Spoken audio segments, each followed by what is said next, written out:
What I hope to do is to convince you that there are significant socioeconomic and health costs and consequences associated with this condition that we all need to care about beyond the military battlefield.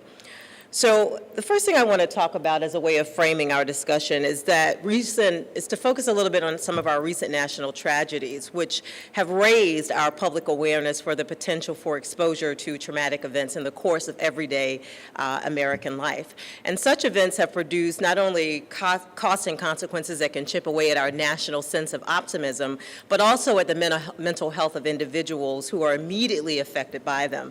And one specific mental health consequence of these kinds of traumatic exposures is post-traumatic stress disorder. And I'm going to focus all of my remarks today on this particular mental health problem. So just to give us a context, PTSD is an anxiety disorder that develops in response to exposure to an extreme traumatic event, which is subjective, subjectively defined, like violent assaults, terrorist attacks, military combat, and school shootings. And these experiences or exposures can happen either directly or vicariously. So just knowing that someone close to you has experienced something as traumatic as the kind of events that I just highlighted can actually have an implication for your mental health and well-being. Also, just to give us some background, the diagnosis of PTSD was first added to the DSM in 1980, and the DSM is the Diagnostic and Statistical Manual that we use when we're trying to diagnose patients and figure out treatment plans for them. And it was largely set up or developed as a result of attempts to account for some of the challenging impairments that was being experienced by Vietnam-era war veterans at the time of their homecoming. So in other words, this diagnosis has political weight as well as implications for people's health. But to be diagnosed with PTSD, individuals have to experience a strong emotional response to the event that is followed by persistent difficulty in 3 areas outlined on this slide: re-experiencing symptoms, avoidance symptoms, and hyperarousal. And these disruptions, the disruptions that result as a consequence of these symptoms can have significant impairments, produce significant impairments in people's everyday lives.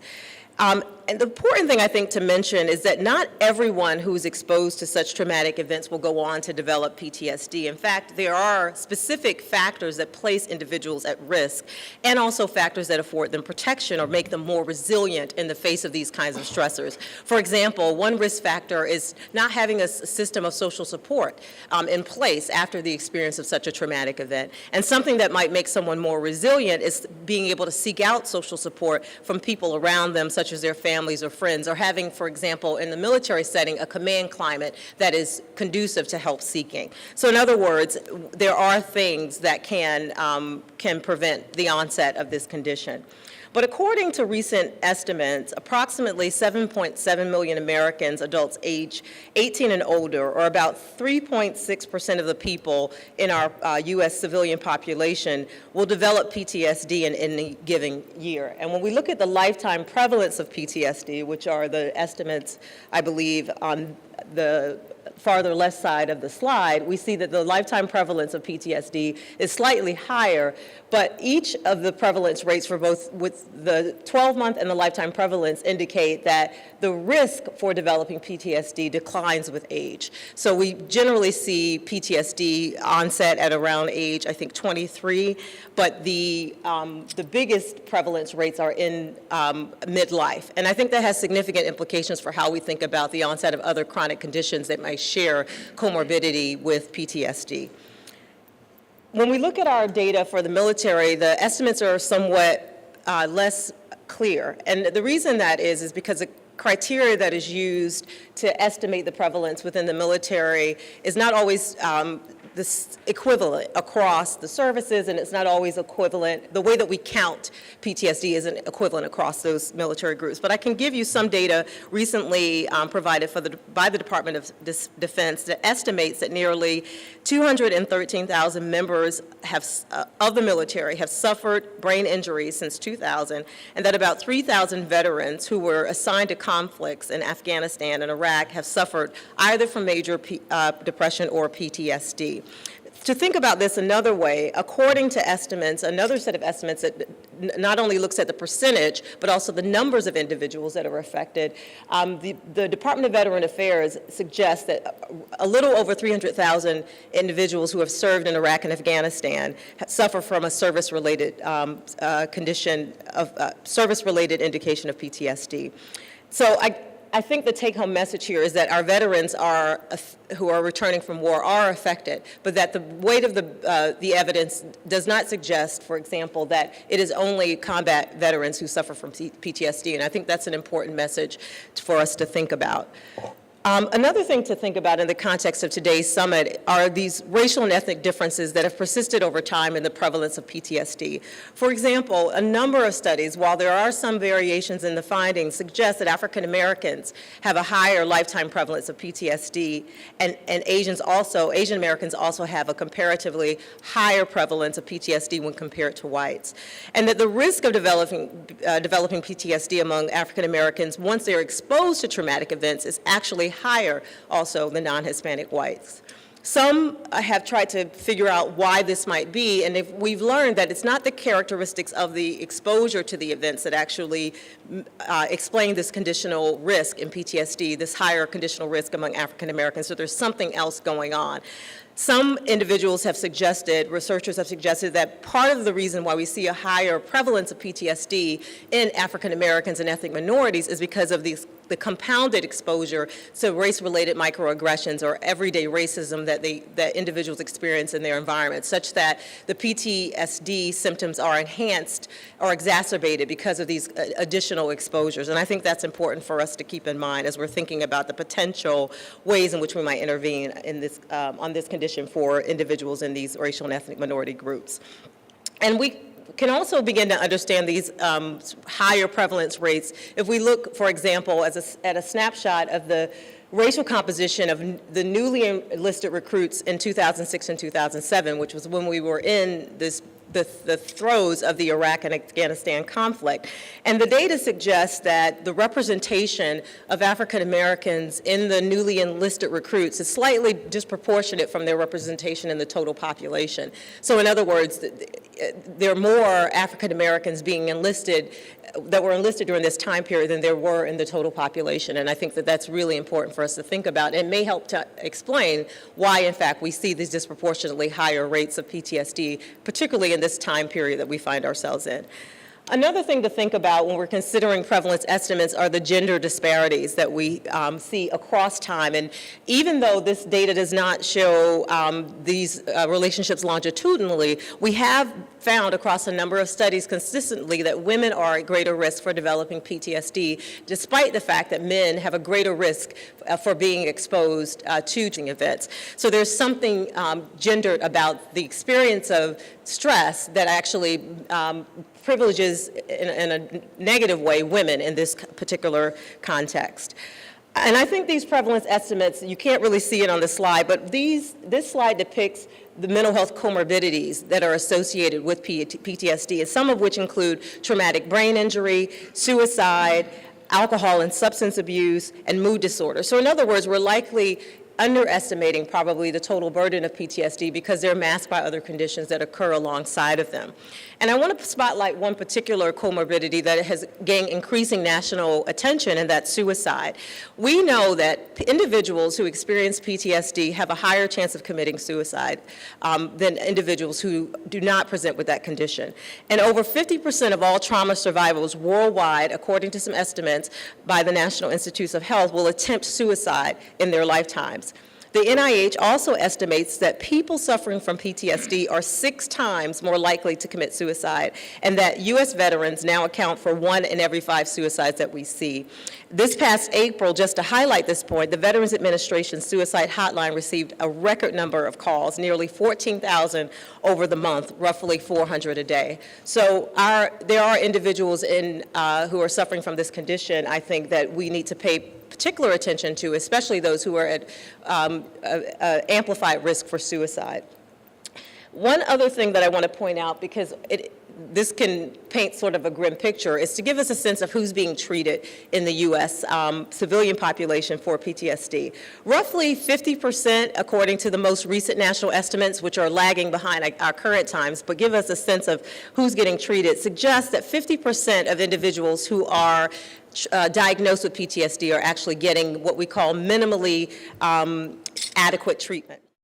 So why is this important for us today as we're talking about the context of African American economic survival in a post-economic downturn?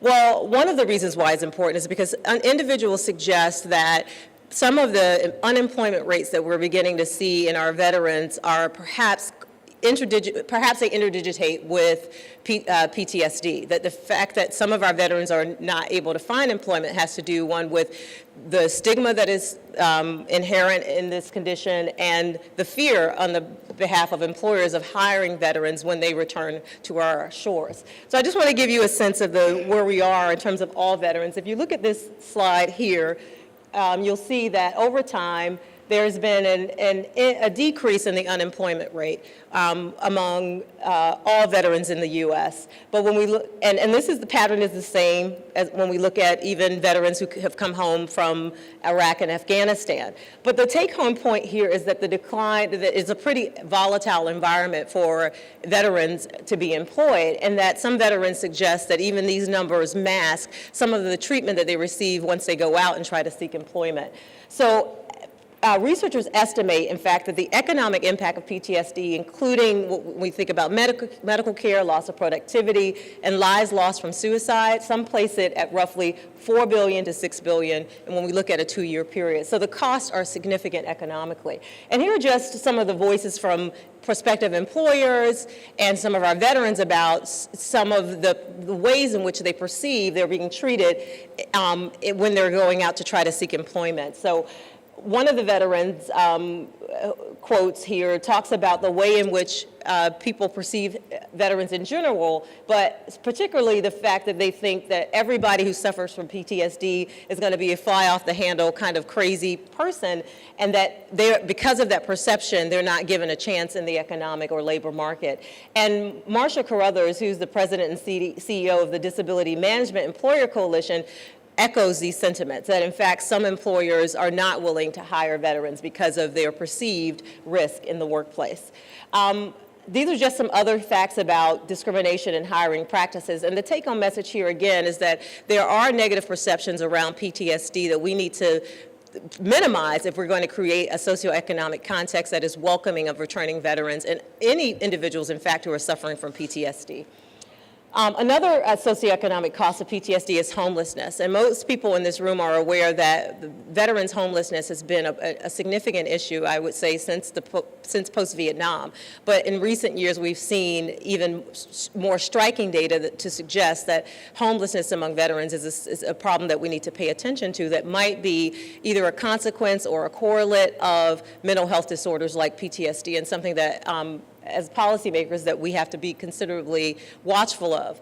I know that the Department of Veterans Affairs has mounted a huge initiative around veteran homelessness, and in fact, in my White House Fellows class this year, we volunteered for one of the veteran stand-down events that was specifically focused on eliminating homelessness in this population. But it is a significant cost, I think, that we have to think about when we're considering how do we address PTSD and other mental health issues.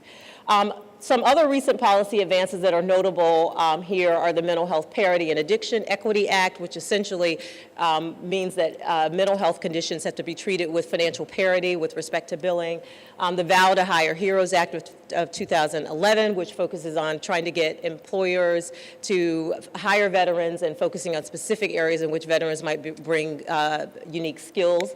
And also recent executive orders that were put forth by the president to increase access to suicide prevention services for all individuals, but particularly for military family members, service members and their families. And of course, the more recent plan by President Obama to reduce gun violence, which embedded in that are initiatives around mental health that I think have significant transferability to the general population.